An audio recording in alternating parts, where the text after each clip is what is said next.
기도하겠습니다. 비가 주룩주룩 내리죠. 한 주간 비가 많이 온다는 예보가 있는데 여러분 비 피해 없도록 조심해 주시고 이 비로 인하여서 더러운 공기도 또 바이러스도 다 씻겨가기를 바랍니다. 정말 그렇게 됐으면 좋겠어요. 여러분, 딸을 둔 부모가 딸을 키우는 과정 속에서 가장 처음 오는 충돌이 있다면 그것은 아이가 화장을 하게 될 때가 아닐까 하는 생각을 합니다. 여러분, 요새 여자아이들은 몇 살부터 화장을 시작하나요? 초등학생이요. 네. 저도 그렇게 생각을 해서 저희 교회의 초등부 목사님하고 소년부 목사님에게 문자를 드렸습니다. 초등부는 3, 4학년을 말하고 소년부는 5, 6학년 되는 학생들을 말하거든요. 이렇게 문자를 보내드렸죠. 혹시 여자아이들 중에 화장을 하고 다니는 아이가 있나요? 라고 문자를 보냈는데 초등부, 즉 3, 4학년 담당 목사님은 그런 친구는 없다라고 문자를 주셨어요. 소년부는 5, 6학년 담당인 소년부는 간혹 있지만 거의 없다라고 그렇게 말씀하셨어요. 보통은 중학교 때부터 화장을 시작한다라고 하시면서 한 말씀을 덧붙였는데 이게 또 지역별로 차이가 있답니다. 서울에 사는 그런 아이들은 조금 일찍 화장을 시작한대요. 그래서 5, 6학년 정도에도 화장을 하는 아이들이 좀 있고, 김포에 사는 친구들은 굉장히 착하고 또 순수해서 화장을 잘 안 한답니다. 중학교나 돼야 이제 화장에 눈을 뜨지 않을까 그런 얘기를 하셨는데, 저도 딸 아이를 키우는 부모입니다. 이제 고2가 되는 딸이 있는데 제 기억으로 저희 딸아이가 중학교 2학년 때부터 입술에 그 바르는, 여러분 아시죠? 길쭉한 거, 그 틴트라고 하는 건데 그것에 관심을 가지기 시작한 것으로 보여요. 그거 사달라고 돈도 달라고 하고 그랬었거든요. 그러니까 중학생 때부터 화장을 시작하는 것 같아요. 근데 여러분, 우리가 뭐 성인이 돼서 화장을 하는 것에 대해서는 이의를 제기하지 않지만 어른들의 입장에서 볼 때 이 아이들이, 어린 아이들이 화장을 하는 모습을 보고 와, 이쁘다라고 그렇게 말하는 어른은 있을까요? 없을까요? 없어요. 그 모습이 그렇게 썩 좋아 보이지는 않습니다. 왜 좋아 보이지 않을까요? 순수하게 보이지 않아서? 아니면 착하게 보이지 않아서? 아닙니다. 우리는 알죠. 그 나이 때에는 화장을 안 해도, 얼굴을 꾸미지 않아도, 뭔가를 덧칠하지 않아도 충분히 곱고 이쁘다는 걸. 괜히 그 화장을 자꾸 해서 그 고운 피부가 빨리 망가지게 될까봐 어른들은 그 모습을 보면 안타까워하죠. 그 자체로도 충분히 빛이 나는데 정작 그 아이들은 그것을 모르고 있으니 어른들의 입장에서는 안타까운 마음으로 화장을 하고 다니는 아이들을 보면 그렇게 좋은 마음이 들지는 않습니다. 여러분, 우리가 가진 기독교 신앙의 핵심은 뭐라고 생각하십니까? 하나님과의 관계의 회복, 이것이라고 정의할 수 있어요. 우리는 죄인이었기 때문에 하나님 앞에 나갈 수 없는 존재들입니다. 이 예배의 자리에 있을 수가 없겠죠. 하나님과의 관계가 끊어진 존재들, 마치 찬란한 빛 앞에 한 줌의 어두움도 존재하지 못하는 것 같은 그런 사람들이 우리들이었기 때문에 우리는 하나님 앞에 감히 나갈 수가 없었는데 예수 그리스도의 중보 사역을 통하여서 빛 대신 하나님 앞에 나아갈 수 있어.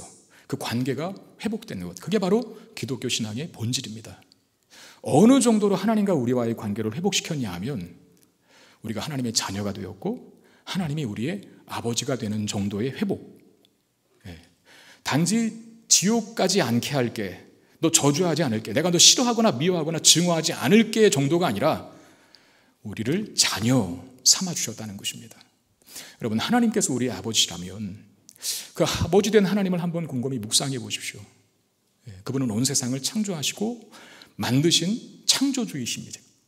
창조하셨을 뿐만 아니라 이 창조하신 모든 우주 세계들을, 보이는 모든 만물들을 섭리하시고 운행하시며 다스리시고 통치하시는 분이십니다.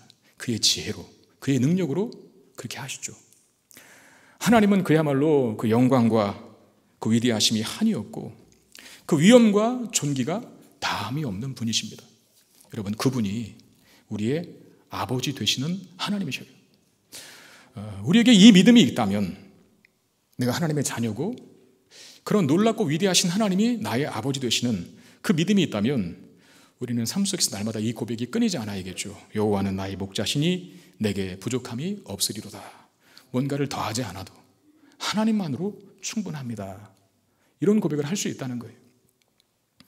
여러분, 솔로몬에게 여호와는 나의 목자시니 내게 부족함이 없습니다라고 하는 이 고백이 있었을 때에는 그는 흥하는 왕이 되었지만 그 믿음이 사라져갈 때, 이 고백이 사라져갈 때, 하나님이 아버지 되심으로 그의 모든 삶을 책임지신다라고 하는 그 믿음이 흐려져 갈 때 그는 한없이 추락하고 많은 왕이 됩니다.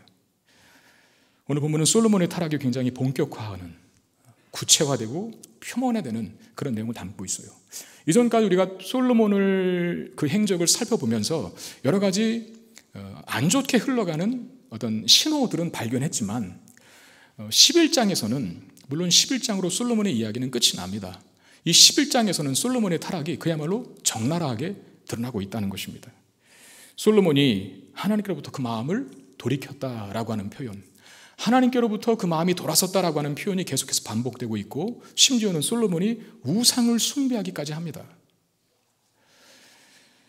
그렇게 된 이유를 오늘 본문은 솔로몬의 여인들 때문이었다라고 밝히고 있는데 솔로몬의 여인들이 누굽니까? 그의 아내들이죠. 특별히 솔로몬이 맞이한 이방 여인들을 말합니다. 솔로몬이 혼인을 맺은 이방 여인들 중에 가장 처음으로 소개되고 있는 여인은 단연 애굽왕 바로의 딸이죠. 솔로몬이 애굽왕 바로의 딸과 혼인을 했는데 오늘 11장 1절에 솔로몬 왕이 바로의 딸과 혼인을 했다라고 하는 기록이 있잖아요. 근데 사실 이 바로의 딸과 솔로몬이 혼인을 했다라고 하는 이야기는 이미 열왕기상 3장에 기록되어 있었어요. 그러니까 솔로몬이 왕이 된 후에 그의 집권 초반에 이미 애굽왕 바로의 딸을 그의 아내로 맞았다는 것이죠. 정확한 것은 아니지만 솔로몬이 왕위에 즉위한 지 한 3, 4년 정도 되었을 때 그는 이방 나라의 왕, 즉 애굽왕 바로의 딸, 그 공주를 아내로 맞습니다. 솔로몬이 왜 이 애굽의 공주와 혼인 관계를 맺었습니까? 한편으로는 그의 위상과 또 솔로몬이 이끄는 그 나라 이스라엘, 그 국격이 높아졌다는 증거이기도 해요. 왜냐하면 당시 애굽은 거대 제국 아닙니까? 여러분, 바로가 아무에게나 자기 딸 주겠어요? 우리도, 별로 가진 것 없는 우리도, 별로 큰 권력이 없는 우리도 우리의 딸들을 아무에게나 함부로 안 줘요. 그렇지 않습니까?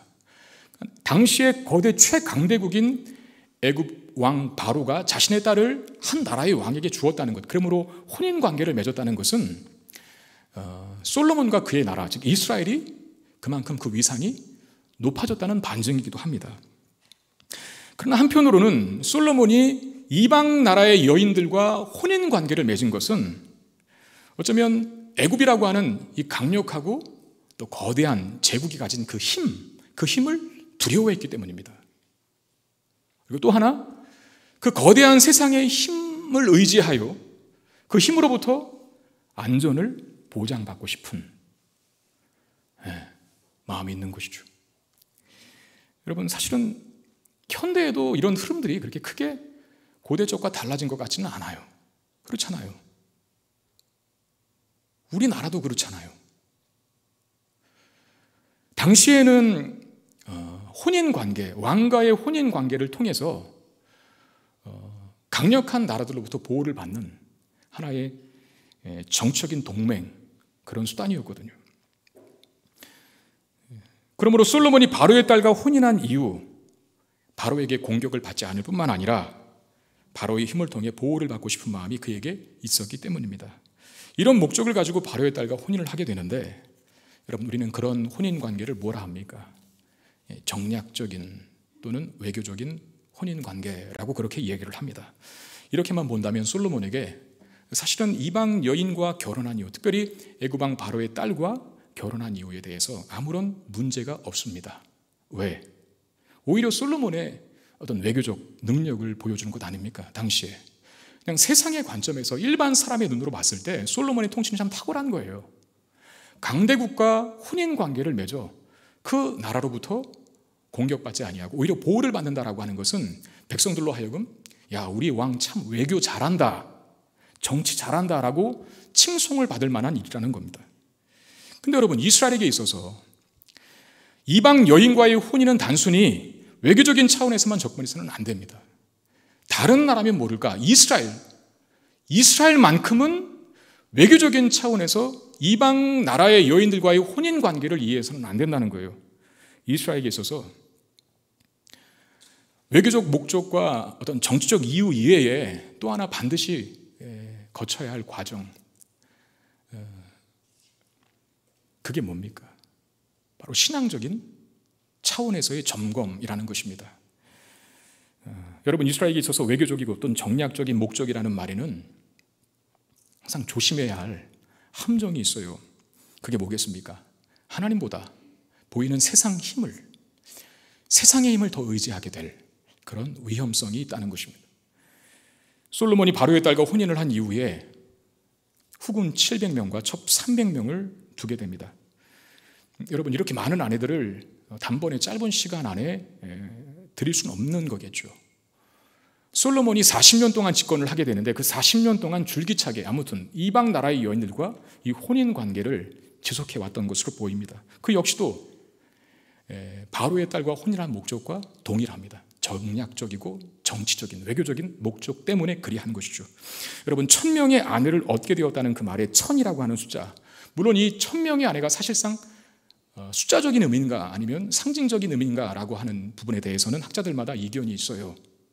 그러나 상징적인 의미든 실제 1000명이라고 하는 숫자의 아내를 얻었든 간에 중요한 건 이 문맥 속에서 1000명의 아내는 솔로몬의 삶 속에 서서히 그의 삶을 옥죄해왔던, 잠식해왔던 바로 세상의 힘을 뜻하는 겁니다. 1000이라고 하는 숫자는요. 솔로몬이 이방의 여인들을 아내로 맞고 그들이 들여온 우상들을 섬기게 된 것, 결국은 파짚고 들어가다 보면 솔로몬의 마음에 세상의 힘을 소유하고자 하는 그런 바람이 들어섰기 때문이라는 거예요. 여러분, 이런 내용들을 보면서 솔로몬이 참 어떻게 아내를 1000명이나 드릴 수 있을까라고 하는 그런 모습을 보면서, 이런 기록을 보면서 단순하게 솔로몬이 참 호색가였나 보다, 여색이 참 남다른 사람이었나 보다라고만 해석해서는 안 돼요. 여러분, 솔직히 1000명의 아내를 거느리는 게 쉽습니까? 남자분들에게만 한번 물어보겠습니다. 하나도 건사하기가 여기까지 하겠습니다. 네. 이후에 말하면 또 무슨 난리가 날지 모를 상황이 오게 되기 때문에, 단지 그가 여자를 밝히기 때문일까요? 그거는 정말 단순한 거죠. 아니요. 세상의 힘을 의지하고자 하는 마음 때문에 그래요. 그게 1000명의 아내들이 뜻하는 바입니다. 여러분, 6절 8절을 한번 보겠습니다. 솔로몬이 여호와의 눈 앞에서 악을 행하여 그의 아버지 다윗이 여호와를 온전히 따름같이 따르지 아니하고 모압에 가증한 그모스를 위하여 예루살렘 앞 산에 산당을 지었고 또 암몬 자손에 가증한 몰록을 위하여 그와 같이 하였으며 그가 또 그의 이방 여인들을 위하여 다 그와 같이 한지라. 그들이 자기의 신들에게 분향하며 제사하였더라 라고 말합니다. 자, 솔로몬이 아내로 맡은 그 이방 나라의 여인들이 몸만 온 게 아닙니다. 뭘 갖고 왔다고요? 각각 그 나라에서 섬기던 우상들, 그 신들을 가지고 들어옵니다. 솔로몬이 어떻게 합니까? 그 우상들의 소위 신전, 오늘 본문에는 산당이라고 나왔지만 그 우상들의 거처를 지어주고, 그리고 심지어는 본인이 그 우상을 숭배하기도 합니다. 그렇게 한 이유를 본문에 뭐라고 기록합니까? 그 이방 여인들을 위하여 라고 되어 있습니다. 그러니까 그 이방 여인들은 사실 솔로몬과 어떤 사랑과 연애의 감정 때문에 맺어진 사이가 아니라 나라와 나라 간의 어떤 힘의 결탁 아닙니까? 그러니까 그 이방 여인들을 위하여 그 이방 여인들이 가져온 우상단지들의 산당, 그 장소, 그 처소를 제공해 준 이유는 그 이방 여인으로서 그 아내의 나라, 그 아내된 여인의 나라와 안정적인 우호적인 관계를 지속하겠다는 뜻 아니겠습니까? 그렇죠.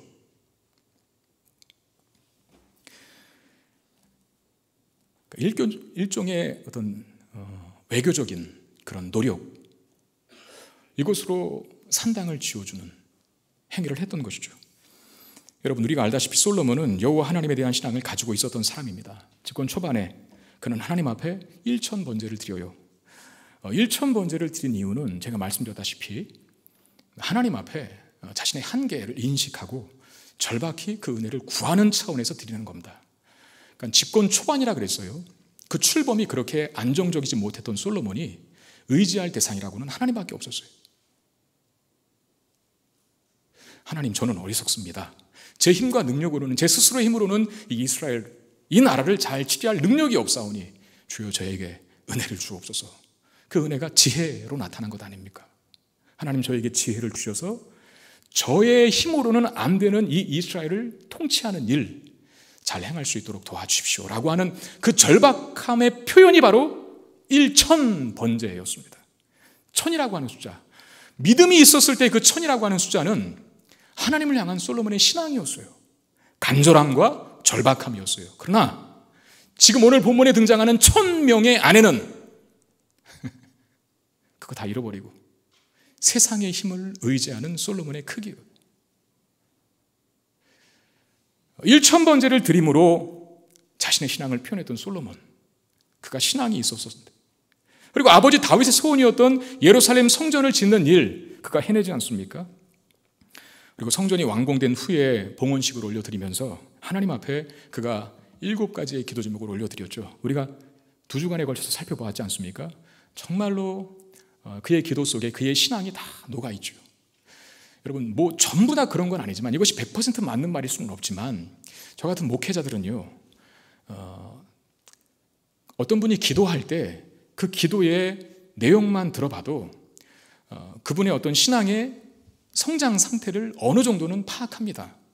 이분이 아직 어린아이 같은 신앙을 갖고 있구나, 아니면 청소년기의 신앙을 갖고 있구나, 아니면 어른의 신앙, 아주 성숙한 신앙을 갖고 있구나 라고 하는 것을 그가 하나님 앞에 드리는 기도의 내용을 보면서 어느 정도는 파악이 돼요. 그러니까 솔로몬이 하나님 앞에 성전 봉헌식을 마치고 하나님 앞에 그의 소원을 아뢰을 때 그 기도는 굉장히 훌륭한 기도였습니다. 그의 신앙이 그의 기도 속에 다 녹아 있었다는 것이죠. 그런데 그는 하나님만을 신뢰하지는 못합니다. 아까 집권 초반에 한 3, 4년 정도, 왕위로 즉위한 지 3, 4년 정도 후에 애굽왕 바로의 딸을 아내로 맞았다 그랬어요. 그런 다음에 집권 40년 동안 이 1000명에 가까운 이방 나라의 여인들을 아내로 맡게 되는 이 과정들을 보면서 솔로몬에게 신앙이 있는 것은 맞지만, 그러나 여전히 하나님만을 온전히 신뢰하지 못하는 그런 연약함도 동시에 가지고 있었다는 것으로 확인됩니다. 하나님만으로는 부족하다라고 판단하는 거예요. 그 부족함을 무엇으로 솔로몬이 메꾸려 했는가 하면 자꾸 세상의 힘으로 메꾸려고 하는 것이죠. 그것이 바로의 딸로 대표되는 이방 여인들과의 정략적인 혼인으로 나타난 것입니다. 여러분, 하나님은 그런 솔로몬에게 이미 2번이나 나타나셔서 말씀해 주셨습니다. 솔로몬이 1000번제를 드린 후 그의 꿈에 나타나셔서 말씀하시고, 또 성전 봉헌식 이후 솔로몬이 하나님 앞에 드린 기도를 응답하시기 위하여 솔로몬에게 또한 나타나셨습니다. 그러니까 하나님께서 1000번제 드린 후에 나타나심과 봉헌식 후에 솔로몬이 하나님 앞에 올린 기도에 응답하시기 위해서 나타나심, 이 2가지 사건 속에 나타나심은 사실상 그때 나타나셔서 솔로몬에게 하신 말씀은 동일한 강조점이 있어요. 그게 뭐냐면 너는 나로 충분하다, 이 말씀입니다. 여러분, 1000번제를 드릴 때 솔로몬이 하나님 앞에 지혜를 구했잖아요. 한 나라의 왕으로서 그 역할을 잘 감당하기 위해서 지혜를 구합니다. 하나님은 그에게 지혜를 주셨어요, 안 주셨어요? 주셨어요. 그 지혜를 통해서, 즉 하나님의 지혜가 솔로몬에게 있음을 통해서 그는 의롭게 모든 판단들을 내립니다. 그러니까 정직한 최고의 의로운 재판들을 해나갔다는 거예요. 왕으로서 이스라엘 나라를 다스려야 할 역할 중에 하나는 재판입니다. 공정하고 정의롭게. 근데 이게 쉬운 건 아니거든요. 공정하고 정의롭게라고 하는 것,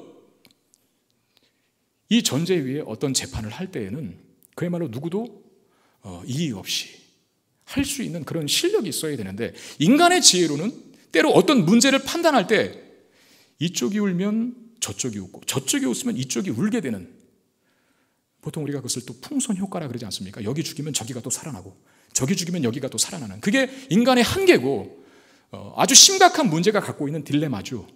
근데 그 딜레마조차도 극복할 수 있는 지혜가 솔로몬에게 주어진 거예요. 우리 그걸 어떻게 확인했었습니까? 아기 반 갈라줘라. 그거는 하나님의 지혜가 그에게 임했기 때문에 그런 판단을 내릴 수 있었던 거예요. 그런 지혜로 나라를 아름답게 꾸려갑니다. 그리고 그 솔로몬의 지혜로 통치했을 때 나라가 놀랍게 성장하는 모습을 보았죠. 여러분, 하나님께서 솔로몬이 구하자 그에게 지혜를 줬고요, 지혜뿐만 아니라 덤으로 뭘 줬어요? 부귀와 영광도 주셨습니다. 이게 말하는 게 뭡니까? 너는 나로 충분하다. 내가 다 책임질게. 내가 다 너의 필요를 채울게. 이런 사인이시거든요. 두 번째 나타났을 때도 마찬가지입니다. 성전 봉헌식 후에 하나님께 솔로몬이 드린 기도를 응답하시기 위하여서 다시 솔로몬에게 또다시 나타나십니다.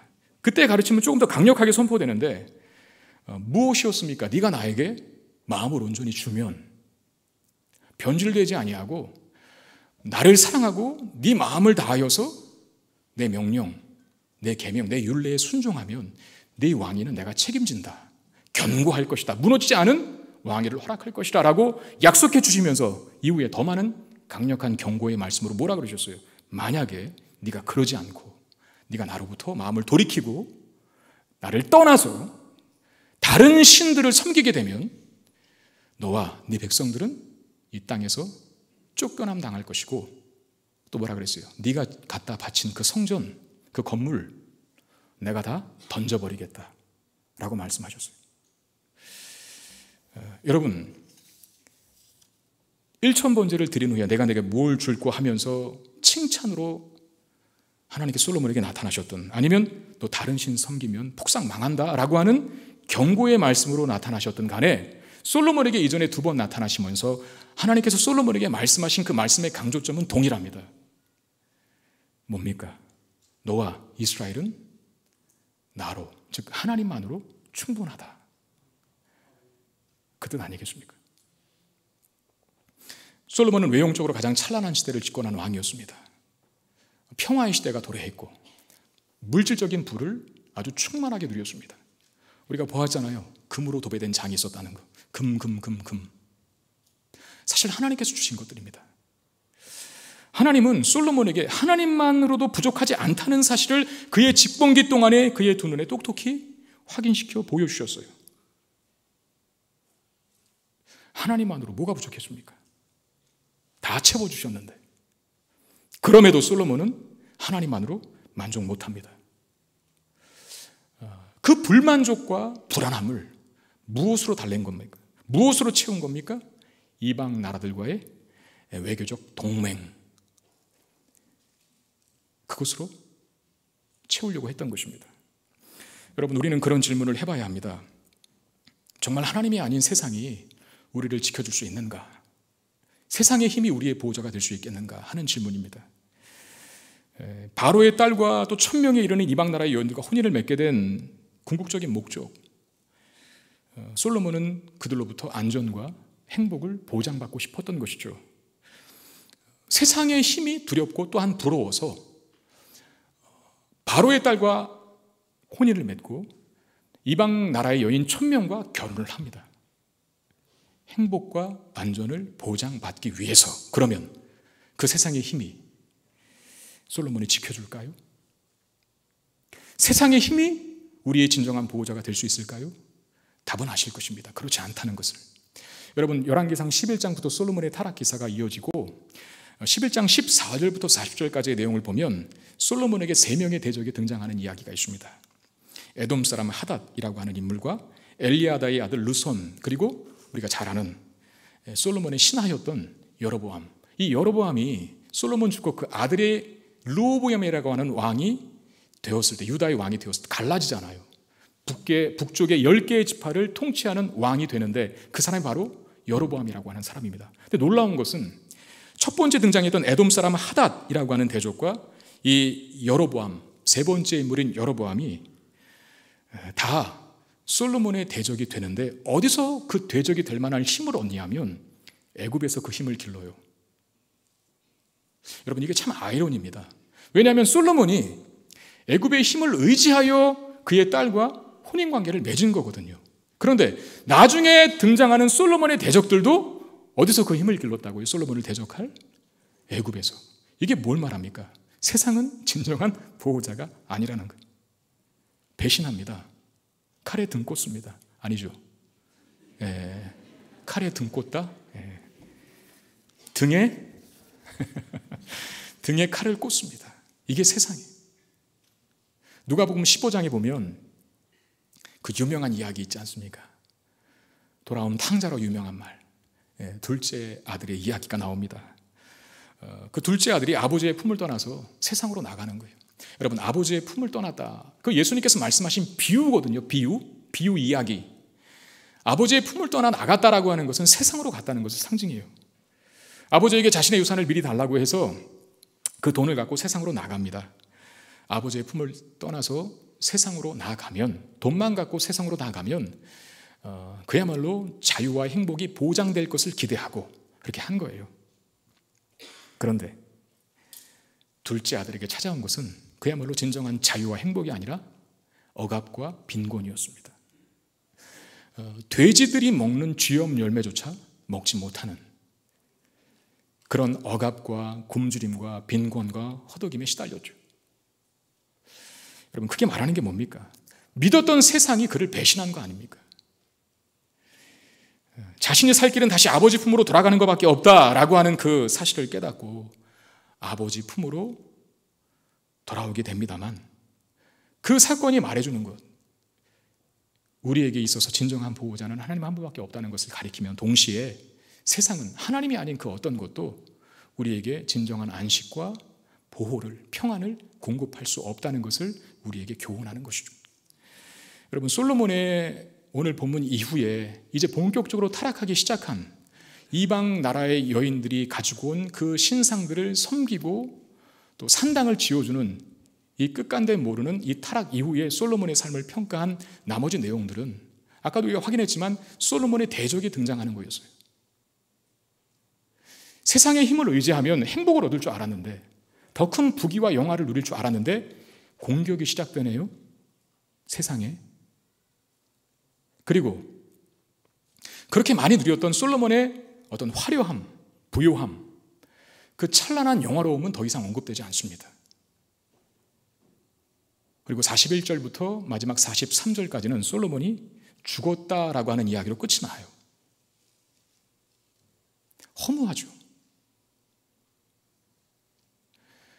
자기의 생명과 그 생명의 안전을, 행복을 보장받기 위하여서 드디어 본격적으로 세상을 신뢰하기 시작한 솔로몬에게 그 끝은 너무나 초라합니다. 이런 형편들이 가르쳐주는 게 뭐겠어요? 세상은 결코 솔로몬을, 그리고 우리를 지켜줄 수 없다는 것입니다. 솔로몬을 보면서 우리가 깨달아야 하는 것이 있습니다. 그것은 하나님만으로 충분하다는 것입니다. 우리는 이 세상을 살면서 많은 두려움과 불안감에 휩싸이게 됩니다.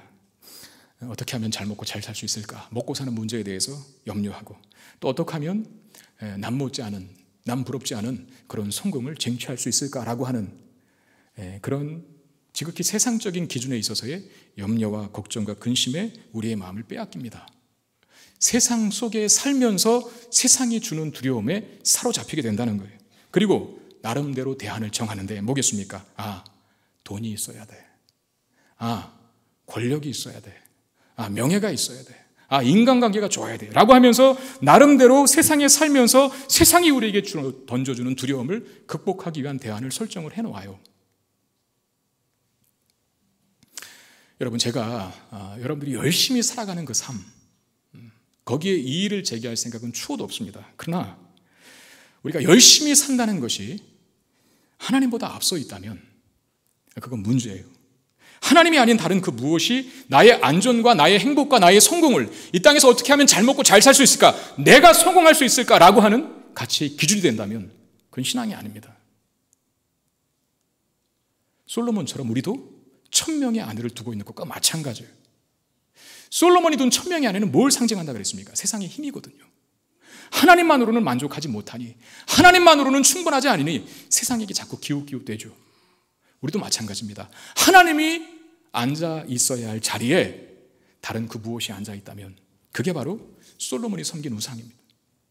우리에게도 동일하게 들어있는 것이죠. 더 큰 문제는 뭡니까? 세상을 살면서 갖게 되는 그런 온갖 두려움들을 세상이 규정하는, 세상이 자랑하는, 세상이 우리를 유혹하는 그 힘으로는 결코 극복되지 않는다는 거예요.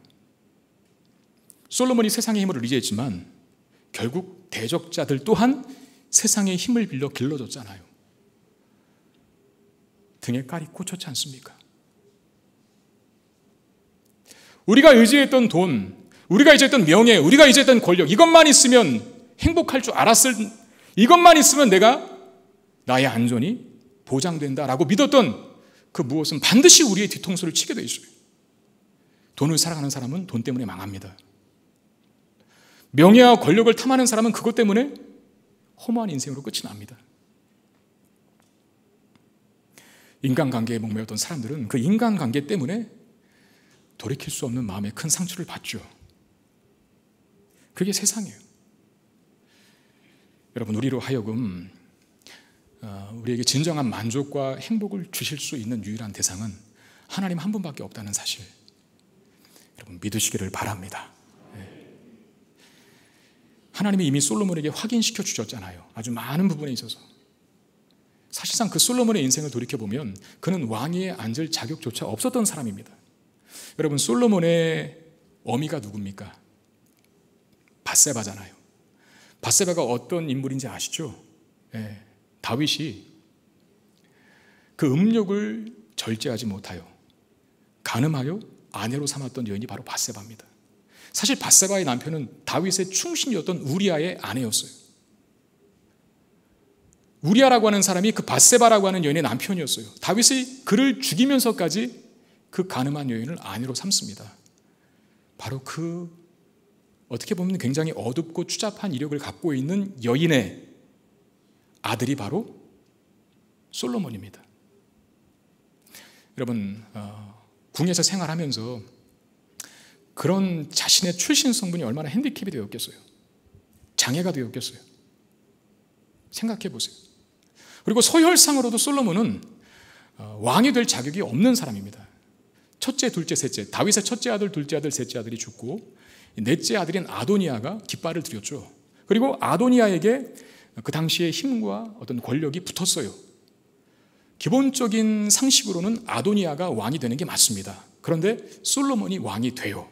그러면 누가 그를 왕위에 오르게 하신 것입니까? 하나님이 그를 왕으로 세우셨다는 것밖에는 답이 안 나와요. 그거 감사해야죠. 자기가 왕위에 올라 앉아있다는 그 사실을 기억하면서 자격 없는 나를 가장 높은 자리에 앉혀주신 그 하나님의 은혜에 감사하며 감격하며 나는 하나님 아래 충분한 인생입니다라고 고백하며 살았어야 했습니다. 그걸 잊어버려요. 하나님께서 솔로몬을 왕위에 세우신 그 자격만 그에게 베푸신 은혜의 전부입니까? 그뿐이 아닙니다. 하나님은 솔로몬에게 하나님의 지혜도 주셨고 그 지혜로 의로운 재판을 하게 하시며 나라를 부강하게 세워가도록 만드셨습니다. 그리고 직접 나타나셔서 두 번이나 말씀하셨어요. 내가 너의 삶을 책임진다. 내가 너를 정말 사랑한다. 너는 나만 믿으면 돼. 나만 믿고 따라와라고 직접 나타나셔서 말씀을 하셨습니다. 이 모든 것이 뜻하는 것이 뭐겠습니까? 하나님이 솔로몬을 사랑하신다는 증거고 하나님이 그의 삶을 책임지신다는 증거들입니다. 하나님만으로 충분하다는 것이죠. 여러분, 우리 모두가 다 동일하게 갖는 신앙 고백이 하나 있습니다. 그게 뭐겠습니까? 이거 아니겠습니까? 모든 것이 다 하나님의 은혜입니다. 우리 한번 따라해 볼까요? 모든 것이 다 하나님의 은혜입니다. 여러분, 우리가 그리스도인이 맞다면 우리의 삶을 회고해 봤을 때 내가 나이를 얼만큼 먹었든 간에 인생을 몇 년 살았든 간에 우리의 삶의 과거의 자취, 그 흔적들을 살펴볼 때 하나님 또는 하나님의 은혜라고 하는 그 명칭을 쓰지 않고 우리의 인생을 회고할 수 있는 한번 생각해 보세요. 없어요. 우리가 지금 여기까지 오기까지 하나님의 은혜와 간섭 속에 우리가 들어있었기 때문에 지금 내가 존재할 수 있는 것이고, 그런 우리는 우리의 삶에 1년이든 2년이든 10년이든 20년이든 간에 돌이켜보면 그래서 이런 고백을 할 수밖에 없는 것이죠. 모든 것이 다 하나님의 은혜입니다 라고 말입니다. 이제껏 우리가 살아온 삶 속에서 하나님이 얼마나 많은 것들을 채우시고 먹이시고 입히셨습니까? 수많은 장애물들을 다 거두어 주시고 거대한 대적들을 다 이기게 하셨습니다. 도무지 내 힘으로는 해결할 수 없고 풀 수 없는 그 문제들을 해결하게 하셨고 풀게 하셨습니다. 내가 도무지 넘지 못할 산을 넘게 하셨고 도무지 건널 수 없는 그런 강도 건너게 하셨습니다. 그러므로 저와 지금 여러분들이 이 자리에 존재하고 있는 것 아니겠습니까?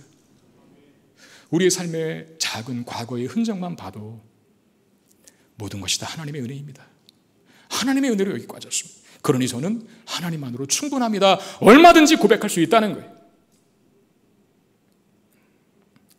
하나님께서 우리에게 베풀어 주신 최고의 은혜가 있다면 우리의 삶에 순간순간 베풀어 주시는 놀라운 그런 은혜도 다 포함되겠지만 그 은혜 중에 최고의 은혜는 뭐겠습니까?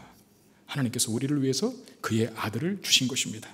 로마서 8장 31절 32절 말씀 우리 큰 목소리로 같이 읽도록 하겠습니다. 시작. 그런즉 이 일에 대하여 우리가 무슨 말하리요? 만일 하나님이 우리를 위하시면 누가 우리를 대적하리요? 자기 아들을 아끼지 아니하시고 우리 모든 사람을 위하여 내주시니가 어찌 그 아들과 함께 모든 것을 우리에게 주시지 아니하겠느냐. 아멘. 여러분, 하나님께서 우리에게 그 아들을 주셨다는 이 한 가지 사실에 하나님 우리를 사랑하시고 우리의 삶을 책임지시고 우리를 포기하지 않고 가장 영광스러운 자리에 앉히겠다는 그 약속의 성취가 다 들어가 있습니다. 이 하나님의 사랑이 의심되기 시작하면 의심하는 것으로 끝나는 것이 아니라 세상의 힘이 들어차게 되어 있습니다. 1000명의 아내들을 탐하게 되어 있습니다. 하나님이 아닌 다른 힘을 의지하게 되어 있습니다. 그러다가 등에 칼 꽂힙니다. 우리 이렇게 고백하며 살아야 돼요. 하나님만으로 충분합니다. 우리 마음을 담아서 한번 고백하고 선포하겠습니다. 하나님만으로 충분합니다. 여러분, 정말 그렇습니까? 그런 우리들은 세상과 타협하면 안 돼요. 하나님 안에 모든 것이 다 있어요. 여러분, 여기서 끝장을 봐야 돼요. 제가 무슨 말 하는지 아시겠죠? 하나님 안에 모든 것이 다 있으니까 자꾸 나가려고 하지 마세요. 다른 데 기웃기웃 거리지 마세요. 여기저기 싸돌아다니지 마세요. 여기서 다 해결하세요. 이거는 정말 신앙이 9단 정도 돼야 알아들을 수 있는 이야기인데, 여기저기 싸돌아다니지 말고 여기저기 기웃대지 말고 기웃기웃거리지 말고 하나님 안에 다 있다는 사실을 믿으시고 이 안에서 모든 것을 공급받는 저와 여러분 되시기를 바랍니다. 비록 나의 현실과 삶이 하나님만으로 충분합니다라고 고백할 수 있는 현실이 아니에요 라고 말하고 싶은 분이 계실지 모르겠어요. 아니요, 하나님이 우리를 위해서 아들 예수 그리스도를 주셨다는 것은 뒤돌아보면 결국은 다 그 일도 나에게 비극처럼 보이고 슬픔처럼 보이고 괴로움처럼 보였던 그 일도 나를 위해 허락하셨구나라고 하는 고백을 하게 할 때가 있게 하십니다. 지금 우리 교회가 코로나로 힘들지 않습니까? 하나님이 교회를 사랑하신다면 왜 코로나를 거두어 주지 않는가? 왜 코로나 때문에 교회가 세상에 욕을 먹어야 하고 세상의 비난과 정죄의 대상이 되어야 하는가 싶지만 이것이 다 지나갔을 때 우리 뒤돌아보면 알게 될 거예요. 그때 왜 하나님께서 이 일을 허락하셨는지. 그러면서 동일하게 고백할 겁니다. 하나님이 나를 사랑하시기 때문에 허락하신 은혜의 과정이었다는 것을. 하나님만으로 충분합니다. 하나님만으로 충분합니다. 이게 저와 여러분들의 고백이라면 이 고백대로 이후의 삶을 살아가는 저와 여러분들 되시기를 주님의 이름으로 축원드립니다. 기도하겠습니다. 하나님, 우리가 고백했던 것처럼 하나님만으로 충분한 인생으로 살기를 원합니다. 하나님 안에 다 있다고 하셨습니다. 너는 나로 충분하다라고 하는 말씀에 귀를 기울여 그 말씀에 순종하며 따라가는 저희들이 다 될 수 있게 하여 주시옵소서. 하나님으로 족한 것인데 자꾸 세상에 기웃기웃거리지 않게 하여 주시고 다른 것 의지하지 않게 하여 주시고 하나님의 자리에 다른 그 세상의 힘을 앉히지 않도록 하나님 우리를 지켜주시고 우리의 믿음을 지켜주시고 우리의 마음을 붙들어 주시옵소서. 우리 주 예수 그리스도의 이름으로 간절히 기도드리옵나이다. 아멘.